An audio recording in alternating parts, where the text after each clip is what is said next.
Amelia, I write you with a heavy heart. First, I've received word that your long love affair with Eric has ended, and I'm greatly saddened by the news.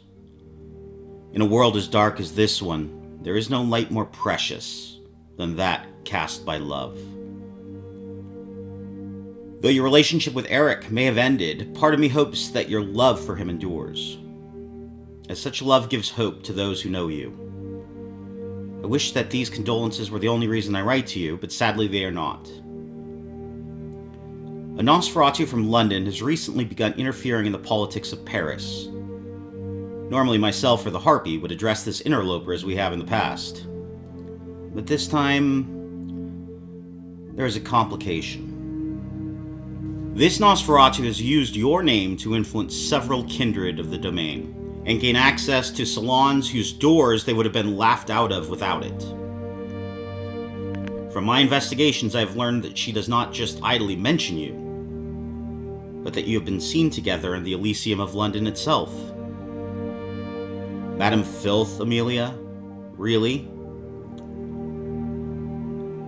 You have never been one to dwell too long on the distinction between the high clans or the low ones, which is admirable. But I believe your egalitarian impulses have led you astray in this case.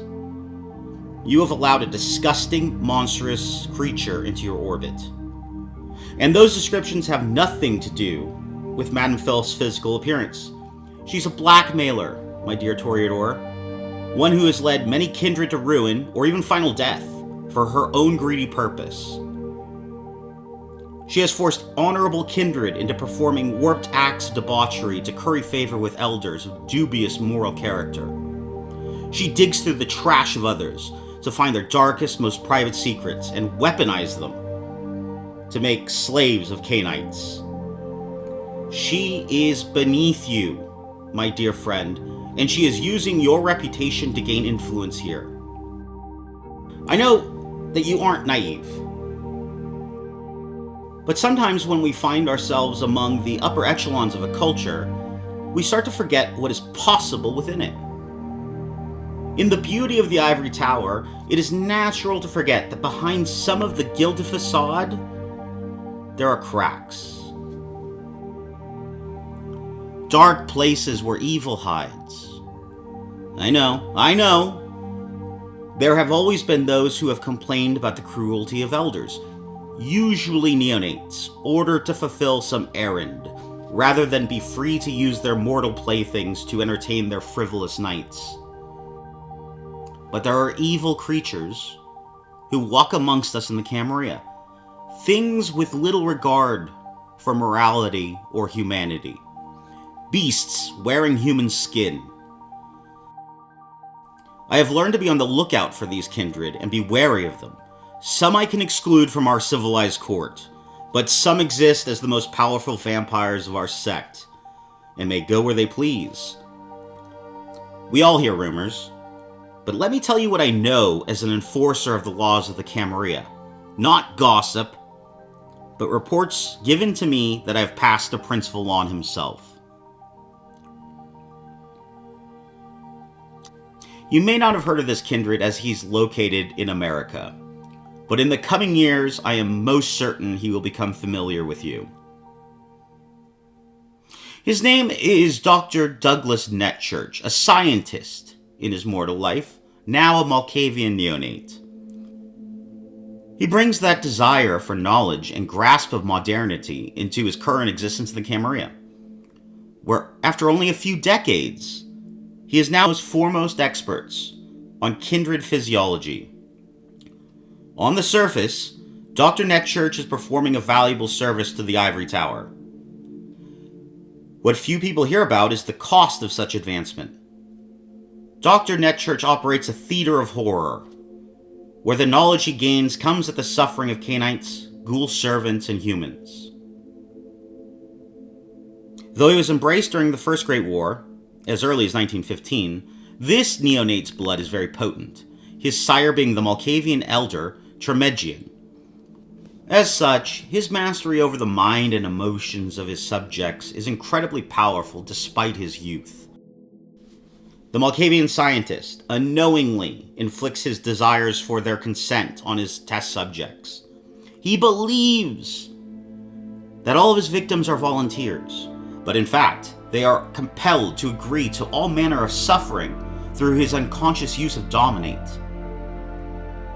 Thinbloods, caitiff, ghouls, and humans have found themselves on his table after signing a waiver for him to do any manner of experiments, often with such research leading to their vivisection while still alive, and often still conscious. We would shake our heads at the depravity of it, were we to hear of such a thing being done by the Sabbat. We are silent and complicit as it occurs in the halls of the Ivory Tower. It isn't because we are creatures who yearn for violence, but rather we recognize the value of the knowledge he is gaining. I wonder, are you engaged in some game with Madam Filth? Using her to some purpose, as we collectively might be using Dr. Netchurch? While you may not have heard of Dr. Netchurch, I am sure you have heard of Enver Frashiri, known as the Revenge Artist, an Encia of your own clan. I need not tell you the pressures that fall upon a Toreador to prove themselves as an artist, and Enver was no exception. Originally embraced in rural Albania during the 18th century, his sire had high expectations for the young man. As a mortal, he had shown himself to be a talented musician, and of course, as he was brought into the culture of the Toreador, he was taking the great stage. But Frashiri was no composer. Rather than face ridicule as a poser, though, the young Toreador came up with an innovative, though horrific, solution. Failing to compose his own work, he began to stalk and murder mortal composers with great talent but little exposure, and steal their work as his own. After he murdered these poor souls, he would collect lockets of their hair as keepsakes that he would tie to the folios holding their music. It is said he has dozens of such lockets. Even though he lacked the skill as a composer, let it not be said that Enver Frashiri was not an artist. His medium was simply different than the one his sire had expected. Once released and free to follow his own pursuits, the Toreador began to explore his true medium, havoc. From manipulating lupines to destroy a Sabbat pact to infiltrating Nazi death camps to liberate cherished artists beloved by his clan, Enver quickly became a weapon to be used by the Roses when horror or violence were necessary but the situation delicate. He gained the title Revenge Artist for his zeal in destroying the lives of his enemies before he would extinguish them. Indeed, he considers his manner of art to be breaking a person in the most effective and devastating way possible. In one instance, when slighted at court, he sliced the lips from a woman and gave them to her brother. In another dispute with a mortal musician, he killed every person the artist knew, including their rivals. He left them to their despair, utterly alone and mourning their friends and loved ones for years. He only returned to kill the unfortunate soul once they had healed and let themselves fall in love again. This deranged psychopath is another hidden thing, living in the walls of the Ivory Tower. I know that he has had dealings with Madam Filth, as he was in service to Prince Vallon at the time. What do you imagine two creatures like Madam Filth and the Revenge Artist could have gotten up to? The next example is more powerful, more ancient. And as these are valuable currencies in the Camarilla, he is far less restrained by kindred of my station. I would refer you to the tyrant prince Gustav Bradenstein of Berlin. It is hard to imagine a crime other than infernalism of which Prince Gustav is not guilty. Gifted with the embrace in the 13th century, the Ventrue repaid his sire by diablerizing her, becoming a Cainite of the 5th generation.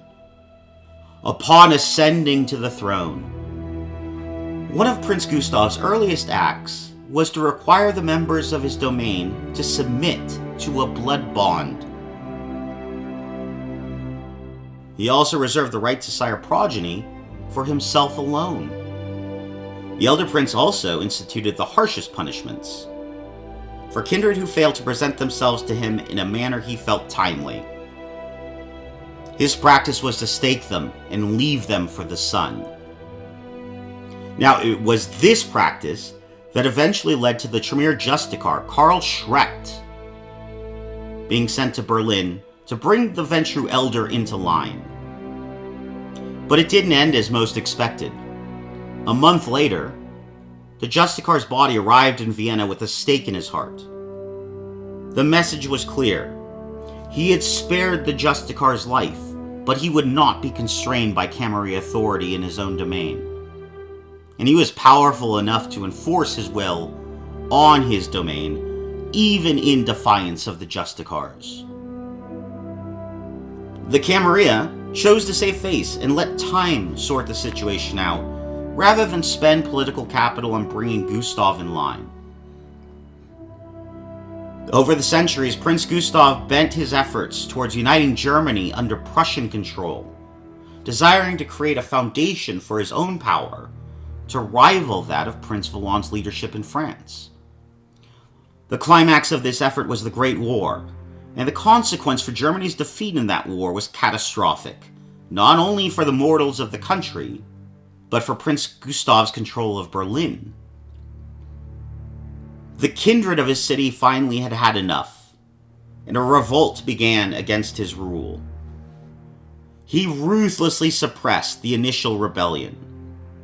But for more than a decade, the kindred of Berlin lived in a near state of anarchy. The Ventrue prince was forced to bend, and for the first time in centuries, allowed for a Primogen Council to be formed in his domain to quell the dissent. But this infuriated him, and Prince Gustav launched his greatest crime yet.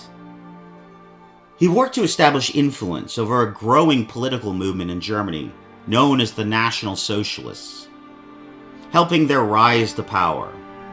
He would then use the shock troops of this movement, the SS, to attack his vampiric enemies, leading to the final death for many, and arguably a profound risk to the Masquerade. For his own selfish reasons, this vampire has helped set the world itself on fire, a fire that rages around us even still. I wish I could say that Prince Gustav was the only monster who twisted mortal affairs for their own selfish desires to create chaos, but I would be remiss if I didn't discuss Madam Guy. That isn't her true name, of course, but there is no better for the purpose of this letter. Much of her life is a secret to most kindred of the Camarilla. But I know the truth. She is another child of an ancient Cainite, embraced by the twisted Baron Vulgiri. She was elevated from a peasant, only to repay her sire by burning his haven to the ground. Joining another marauding vampire named Luke, she would live as a wild murderer for decades, until the chaos of the French Revolution. There, this powerful Toreador would use the zeal of the revolution to behead her enemies, exposing them with wild abandon to the Committee for Public Safety, the ironically named French organization most known for deciding who would be beheaded at the guillotine. She would be responsible for thousands of mortal deaths and dozens of kindred slain. After this chaos, when Prince Valois would return from exile in England to restore his control over the city, Madame Guy would demonstrate that there is no greater fanatic than that of a convert. She would join the Camarilla under her current identity and proceed to serve as the iron in the glove of the Ivory Tower's establishment.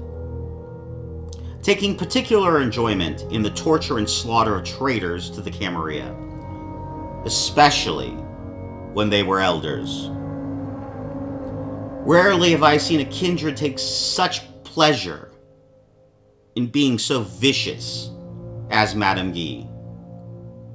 She remains a fixture in Prince Vallon's court, and it is said that she desires high office in the Camarilla. God help us if she gets it, for I can only imagine the rivers of blood she would send streaming through the halls of the Ivory Tower. This is by no means an exhaustive list of every villain who hides in the marble halls of our glorious Camarilla. But it is something. You can think of it as a snapshot of the worst of the best. A rogues gallery of kindred who have an indifference to suffering, a profound selfishness, and a willingness to go to extreme lengths to achieve their personal goals. And sadly, they all share some sort of utility for the Camarilla, or else they would have been blood hunted or red listed long ago. I know that you aren't under the illusion that the Camarilla is perfect, but I would go one step further. We aren't even particularly good. So do not take Madam Filth's presence within the sect as coming with any minimal threshold of humanity. Her presence among us only tells us that she is useful to someone with great power, but I think she is a danger to you. And as I care about you as a friend, I would ask that you be aware of that danger. Cast her away from you. Do not let her pollute your reputation with her wicked designs. She is said to drop your name almost casually, and many in this city put great weight to that name. I would ask that you do all that you can to preserve it from her dirty little machinations. Whatever you do, know that I care about you and have only your best interests at heart. Alexander Yates, Sheriff of Paris, Clan Bruja, August 1943.